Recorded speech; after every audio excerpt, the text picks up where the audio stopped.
पाप आपके घरों में बहुत तेजी से अपनी चिंगारियां फेंक रहा है और सबके मकान रुई और कपास के हैं बंधुओं। ये दुष्चरित्रता की चिंगारी अगर घर में प्रवेश कर गई तो ये घर जल करके राख हो जाएगा, चरित्र के नाम पर खत्म हो जाएगा, खान पान के नाम पर खत्म हो जाएगा, श्रद्धा और भक्ति के नाम पर खत्म हो जाएगा। मात्र एक चलता फिरता शरीर और एक चलता फिरता तुम्हारा परिवार रहेगा, बाकी संस्कार विहीन व्यक्ति रहेगा। हम जाना न जाने कहां कहां अपना मस्तक झुका देते हैं। कितने गंदे ताबीज हम अपने हाथों में पहन लेते हैं। जिसके देखो उसके हाथ में धागे, जिसके पैर में देखो धागे। ये धागे तुम्हारी जिंदगी का विनाश कर देंगे, ये धागा तुम्हारी जिंदगी को फंदा बना देगा। इतनी निगेटिव ऊर्जा आती है, इतनी निगेटिव ऊर्जा आती है इन धागों के अंदर, क्योंकि इसमें असंख्यात जीवों की लाश है। एक बूंद पानी में 36,450 जीव वैज्ञानिकों ने सिद्ध किए हैं। आपके हाथ में धागा बंधा हुआ है, विधान हुआ था 6 महीने पहले, अभी भी धागा बंधा हुआ है। कोई रक्षा सूत्र बांध रहा है, कोई पैर में काला धागा बांध रहा है, कोई हाथ में काला धागा बांध रहा है, कोई गले में काला धागा पहन रहा है, कोई कमर में काला धागा पहन रहा है। कितना धागा है तुम्हारे शरीर में। और एक बूंद पानी में 36,450 जीव हैं, और ये धागे जब गीले होंगे तो समझ लें 1,00,000 बूंदों में तुम्हारे शरीर के धागे गीले होंगे। अब 1,00,000 में 36,450 का गुणा कर दें, एक बार गीले होने पर जब वो सूखेंगे, इतने जीव मौत के घाट उतर जाएंगे। 2 इंद्री, 3 इंद्री, 4 इंद्री जीव, ये सब मर जाएंगे। इनकी लाश उस धागे में चिपकी है। और अगर इन्हें धागों को आप वास्तु की जो राड होती है उन राड के सामने ले जाओ तो राड यूं जाएगी, निगेटिव ऊर्जा आती है। पैर का धागा तो और खतरनाक है बंधुओं, बहुत खतरनाक है। पैर में काला धागा बांधना, अपनी बेटी को खो देना। उस बेटी के पास इतना ताकत आ जाएगी वो तुम्हारा रोना धोना भी उसके लिए कोई कामकारी नहीं होगा। उसे जो करना होगा वो करेगी, क्योंकि पांव के पास जहां पायल पहनी जाती है वहां मंगल ग्रह का वास होता है। और मंगल ग्रह को ये धागे टंटे पसंद नहीं, काली चीज पसंद नहीं। और जब से आप देखना, जब से तुम्हारी बहुओं ने और तुम्हारी बेटियों ने, लड़कों ने जब से ये धागे पहने, उनके नेचर बदल गए हैं, उनका स्वभाव बदल गया है, उनका उठने बैठने का तरीका बदल गया है। पति से भी कुछ इस ढंग से बातें करने लगी हैं और दूसरे पुरुषों से इतनी रागान्वित होकर के बातें करती हैं, उनकी वासना जागती है। बहुत बड़ा अत्याचार है बंधुओं। आज अगर जो लोग मेरी आवाज सुन रहे हैं और इस चैनल में भी सुनेंगे, उनसे मेरा कहना है कि घर जाने के बाद सबसे पहले उस धागे को कटवा देना। बहुत बड़ा पाप है बंधुओं, बहुत बड़ा। एक काली पायल भी चली है, एक काली पायल भी पहन रही है। ये अपने जीवन का विनाश करने का पहला तरीका है, काली पायल, काला धागा। क्योंकि हम भौतिकवाद में जी रहे हैं, हम भारतीय संस्कृति में जीना ही नहीं चाहते और भारत में रहते हैं। बंधु, भारत जिसकी खाते हो कम से कम उसकी बचाने का भी तो प्रयास करो। तुम तो जिस थाली में खा रहे हो उस थाली में छेद कर रहे हो। बहुत बुरे तरीके हैं। इसका पेपर मेरे पास है, कल मैं तुम्हें पढ़ाऊंगा इस पेपर को। कितने नुकसान है तुम्हारे परिवार के लिए और कितना नुकसान हो चुका है तुम्हारे परिवार का उस धागे के माध्यम से। तो मैं कह रहा था, भारत में रहने वालों, भारत की इज्जत तुम्हारे हाथ में है। तो पाप हम कर रहे हैं, घर घूमने जाते हैं, हम कहां मस्तक झुकाते हैं, कहां मस्तक झुका देते हैं, यहां वहां, जहां तहां मत पूछो, कहां कहां, कहीं भी गंदे ताबीज पहन लिए। कोई इधर कड़ा पहना है, कोई यहां धागा व कपड़ा बांधा है। क्यों बांधा भाई, क्यों बांधा? यूं कहीं भी चिंदी बांध ली, फकीर हो क्या? क्या हो? अभी जैन उच्च कुलीन है, जैन के घर में ये मिथ्यात्व, ये उल्टा कार तो जैनों के यहां होते ही नहीं। हमारे भगवान सीधे हैं, हमें भी सीधे होना चाहिए, हमें उल्टे काम नहीं करना चाहिए बंधुओं। हम बहुत जल्दी भूखे हैं, किसी भी कोई ने भी धागा दे दिया हमने बांध लिया। बहुत सारे बच्चे कहते महाराज जी ये रक्षा सूत्र है तो मैं कहता हूं भाई अगर ये रक्षा सूत्र है तो एक काम कर, पाकिस्तान की बॉर्डर पर हमारे बहुत सारे भारत के नौजवान सैनिक खड़े हुए हैं, ठंड में ठुकर रहे होंगे, उनको जाकर के रक्षा सूत्र बांध दे। अगर उनकी रक्षा हो गई तो हमारे देश की रक्षा हो जाएगी, तेरे अकेले की रक्षा से क्या फायदा होगा। अगर ये धागा रक्षा करने लगे बंधुओं, ये सारे के सारे मिथ्यात है तुम्हारे जीवन में। रक्षाबंधन में जो रक्षा सूत्र बांधा जाता है वो संकल्प सूत्र है, वो देव सास गुरु की रक्षा का संकल्प करने का एक धागा बांधा जाता है। क्योंकि विष्णु कुमार जी ने उस समय जब 700 मुनियों के ऊपर उपसर्ग आया था तब समाज के लिए कहा था कि तुम संकल्प करो कि आज के बाद कभी देव सास गुरु पर संकट आएगा तो हम उनकी रक्षा करेंगे। उसका धागा बंधवाया था और रक्षा सूत्र यानी रक्षाबंधन के दूसरे दिन लैट्रिन जाने के बाद पहले उसे खोल देना चाहिए। जिंदगी भर नहीं बांधा जाता, संकल्प एक बार किया जाता है और उस संकल्प का जो सूत्र होता है वो केवल एक संकल्प तत्काल का बांध करके उसे खोल देना चाहिए। मगर हम 6-6 महीने कई तो साल के साल बदलते हैं। ये सब बंधुओं विनाश के कारण है। विचार करें, कई लोग कहते हैं महाराज जी हम काला धागा इसलिए पहनते नजर ना लग जाए। मैं सब जानता हूं लगती है नजर, मगर काले धागे से नजर नहीं लगती। किस मूर्ख ने कहा? किस मूर्ख ने कहा? बहुत सारे लोग काले धागा पहने होंगे और उनको नजर नहीं लगती क्या काला धागा पहनने के बाद भी? बोलो, लगती है। फिर क्यों पहनते हो? उतारो। नजर उतारी जाती है, ना कि धागा से कोई नजर उतरती है। बहुत सारे तरीके हैं, नजर तो लगती है।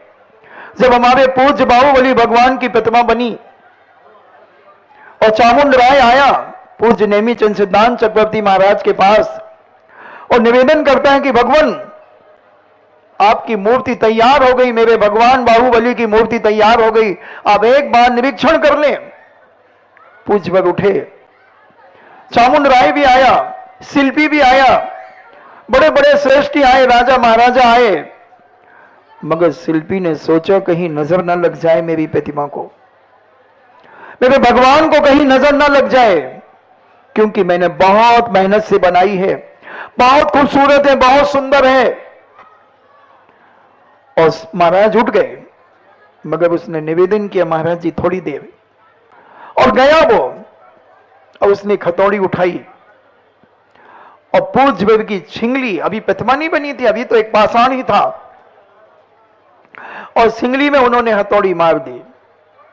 उसकी एक परत, पाषाण की एक परत टूट गई। उसने कहा बस हो गया काम, जय सिया राम, हो गया काम। और जब पूज्य को लेकर के गया, चामुंड राय भी गया, सारे सेठ साहूकार राजा महाराजा जो भी वहां उपस्थित थे सारे के सारे वहां गए और निरीक्षण करते हैं, प्रतिमा को देखते हैं, बहुत गौर से देखते हैं। और महाराज के चेहरे पर एक अलौकिक प्रसन्नता थी, जैसे पूज्य श्री के चेहरे पर प्रसन्नता थी जब लोकोदय की भूमि पर उन्होंने प्रवेश किया, तो उनका चेहरा ऐसा खिला हुआ था, ऐसा खिला हुआ था, क्योंकि एक भारत का ऐसा अलौकिक क्षेत्र बनने जा रहा है, लोकोदय तीर्थ क्षेत्र। सारे विश्व की ध्वजा होगी बंधुओं, सारा विश्व वहां एक न एक दिन माथा पर झुकाने आएगा। ऐसा वह लोकोदय तीर्थ क्षेत्र का लोकेशन बहुत सुंदर है बंधुओं, बहुत सुंदर है। पूज्य श्री न जाने कितने क्षेत्र बना चुके, उन्हें ही नहीं मालूम कि कितने क्षेत्र मेरे आशीर्वाद से बन गए। कई बार मैं पूछता हूं महाराज जी, वो पता नहीं यार, मैं तो छोड़ जाता हूं, बनने के बाद मुझे कोई मतलब नहीं होता। कितने क्षेत्र हैं, कितने क्षेत्र हैं, मगर अब ये लोकोदय क्षेत्र उत्तर प्रदेश के अंदर एक अलौकिक छटा को लेकर के आ रहा है बंधुओं। मैं तो कहता हूं जो लोकोदय क्षेत्र में अभी तक न गया हो तो उसका अभी जन्म ही नहीं हुआ, वो तो गर्भ में है, गर्भ में है वो, उसका जन्म ही नहीं हुआ, उस व्यक्ति का, उस परिवार का जन्म ही नहीं हुआ। जैसे एक उदाहरण देता हूं, एक मुनिराज एक नगर में पधारे, बड़े भक्ति भाव से उनकी आगवानी हुई, परिवार में एक परिवार में प्रधान हुआ।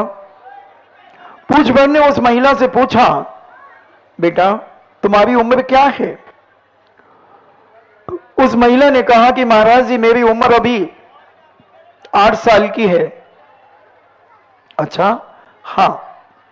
तुम्हारे ससुर की उम्र कितनी है? मेरे ससुर अभी 5 घंटे के हैं, 5 घंटे पहले ही पैदा हुए हैं मेरे ससुर। अच्छा, तुम्हारी सासू? मेरी सासू 6 घंटे की है। और तुम्हारे पति अभी वो गर्भ में ही नहीं आए। वो कहती मेरे पति अभी गर्भ में ही नहीं आए। महाराज आगे जाने लगे तो सास और ससुर जैसे ये कुर्सियों में बैठे ना, ऐसे ही वो डोकरे डोकरी, हाँ जितने ये कुर्सियों पे बैठे हैं इनको अगले जन्म में घुटने नहीं मिल रहा है, अभी बताऊंगा। और वो डोकरे डोकरी जैसे ये बैठे हैं, ऐसी वो भी एक पट्टी के ऊपर बैठे थे। तो वो दादाजी बहुत जल्दी डंडी लेकर के आए और कहा महाराज जी मैं 80 साल का हूं। और डोकरी कहती महाराज जी 80 में एक कम की मैं हूं और जो पूरे 80 के हैं। और जो शर्म नहीं आती कहती है मैं 8 साल की हूं, जो 30 साल की है महाराज, और ये 8 साल की अपने आप को कह रही है। और कहती है मेरा पति अभी गर्भ में नहीं आया, मुझे क्या मालूम था, इसने तो मेरे घर का सत्यानाश कर दिया। महाराज आप इसकी बात पर बिल्कुल भी विश्वास नहीं करना, विश्वास में बांस बिस्का, आशा में छुपी है निराशा। महाराज कहते हैं हे मां जी ये बहू सही कह रही है, बिल्कुल सत्य है, ये बिल्कुल सत्य है। महाराज ऐसे कैसे होता है, इसकी शादी हो जाए और पति अभी गर्भ में नहीं आए और आप कह रहे सत्य है? हाँ हाँ ये 100% सत्य है, सत्य है। महाराज मैं 80 साल का हूं और ये कह रही है कि मैं 6 घंटे का हूं। मेरी पत्नी एक कम 80 की है और कह रहा है ये 5 घंटे की है, ये कैसे हो सकता है? महाराज फिर आगे बढ़े तो वो कहते महाराज जी बदनामी मत कर देना मेरे घर की, इस दुष्टन ने तो मेरे घर में सत्यानाश कर दिया। टूंडला की है वो भी पीपी है, वो भी पीपी है, इसने तो विनाश कर दिया मेरे घर का। और दादी रोने लगी फूट फूट करके।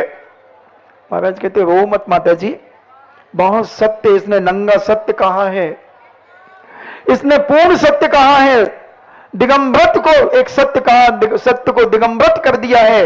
अंदर से भी सत्य है और बाहर से भी सत्य है, ऐसा अलौकिक सत्य तुमने दुनिया में कभी नहीं सुना होगा। इसलिए दादी जी तुम्हें लग रहा कि ये झूठ बोल रही है, ये टूंडला की है, बहुत विवेकशील है, पीपी है, इसलिए ये सत्य बोल रही है, ये सत्य बोल रही है।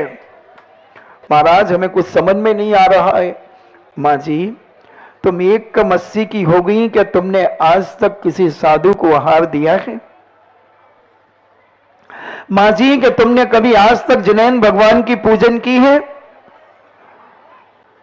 मां जी क्या तुमने कभी जिनैन भगवान के मंदिर गई हो? तुम तो ना जाने कहां कहां भटकती फिरी हो, चाहे जहां तुमने ढोक लगाया है वहां जिनैन भगवान भी नहीं थे, फिर भी तुमने ढोक लगा दिया। ना जाने कहां कहां जो दिख गया वहां वहां, जैसे वो पीके में बेवकूफ लोग हाथ जोड़ करके पान के पत्ते एक पत्थर के ऊपर पीके वाला पान का थूक करके पान का पीक एक पत्थर में लगा देता है, और पढ़े लिखे गमार वहां जाकर के मन्नत मांगने लगते हैं कि मैं कॉलेज में अच्छे नंबर से पास हो जाऊं, और जेब से पैसे चलाते चले जाते हैं। ऐसे कहीं गमार तो तुम्हारे अंदर तो नहीं है कि तुम ऐसे पवित्र जैन कुल में, जिनैन के कुल में जन्म लेकर तुम भी कहीं इसी प्रकार तो मस्तक झुकाने नहीं चले जाते हो। झंकोर न जरा आज अपने आप को संभालने का प्रयास करना। बहुत नंगा सत्य कह रहा हूं। उस बूढ़ी मां को जब ये याद आया कि मैंने अपनी जिंदगी में कभी साधुओं की अंजलि में एक गिलास नहीं दिया, एक अंजलि पानी नहीं दी। अरे रात को नहीं लेते महाराज, वो अभी देने चली। अरे रात को दिगंबर साधु नहीं लेता, बैठ जाओ। देखो क्या भावना है पीपी लोगों की। पीपी क्या है?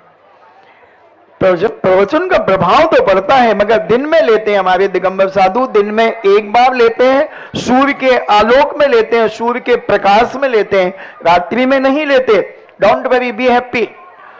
और वह पूज्य कहते हैं कि हे दादी मां, तुमने ना जाने अपना मस्तक कहां कहां झुकाया, कितने अनायतनों में जाकर के झुकाया, मगर आयतन में तुम आज तक नहीं गई, कभी जैन मंदिर नहीं गई, और कहां कहां भटकती रही। हाँ महाराज, ये बात तो सत्य है। तो 5 बजे तुम्हारी बहू जब प्रातः काल उठी थी और तुम सो रही थी, 7 बजे जब उसने निवेदन किया कि मां जी क्या आज शुद्ध भोजन बना लूं, आज की आपकी आज्ञा हो तो मैं शुद्ध भोजन बना लूं, और हो सकता है कोई त्यागी व्यक्ति साधु संत हमारे घर में आ जाए। अभी तो ये घर मरघट है, इसमें आज तक किसी साधु त्यागी व्यक्ति के चरण नहीं पड़े, ये मरघट है मां जी, अगर तेरी आज्ञा हो। और उसने मां के चरण छुए, उसने कहा ठीक है अब तेरी मर्जी है तो आज शुद्ध भोजन बना ले। और महाराज ने कहा कि अभी 12 बजे हैं, 5 घंटे की तेरी उम्र है। दादाजी कहते हैं मैं कैसे 6 घंटे का हूं? महाराज कहते हैं दादाजी कभी जिनेंद्र भगवान का अभिषेक किया है? कभी धोती दुपट्टा पहना है? क्या कभी तुमने अपनी जिंदगी में किसी त्यागी व्यक्ति साधु संत किसी शिवार्थी को हार दान दिया है? बोलो। और जब भी बहू कहती थी तो तुम धुतकार देते थे, बड़ी आई सोले का भोजन बनाने वाली, फालतू खर्च करेगी, कोई नहीं बनाना सोले ओले का। बड़ी मुश्किल में तुमने भी 6 बजे जब मैं उठ गई, उठ के बहू काम कर रही थी, बर्तन साफ कर रही थी, तब तूने कहा था कि बहू क्या कर रही हो? दादाजी बर्तन साफ कर रहे हैं, थोड़े से कुएं के पानी से बर्तनों को धो रही हूं, क्योंकि मन कह रहा है कि शुद्ध भोजन आज बनाने की बड़ी तीव्र इच्छा है। नगर में साधु है, मेरा मन कहता है कि शुद्ध भोजन बना लो। अम्मा जी उठ जाएं तो अम्मा जी से पूछ लूं, इसलिए मैं पहले से बर्तन साफ कर रही हूं। तो तुमने कहा था देख लो, और नहीं आए तो वट, परंतु किंतु लेकिन तो दादाजी नहीं आएंगे तो एक दिन अपन शुद्ध भोजन कर लेंगे तो पाप थोड़ी लग जाएगा, पाप थोड़ी लग जाएगा। दादाजी को भी अकल आ गई। और डुकरिया तो बिल्कुल इधर की थी, जो कौन सा इधर से 10 किलोमीटर कौन सा गांव पड़ है, अब जो पचोकरा कचोकरा जो भी होगा, डोगरी वहां की थी। तो कहती है ठीक है। तो दादा दादी ने, एक ने 5 घंटे पहले स्वीकृति दी, एक ने 6 घंटे पहले दी, इसलिए तुम 5 घंटे और ये 6 घंटे की है, और तुम्हारी बहू जो है वो 8 साल की क्यों है?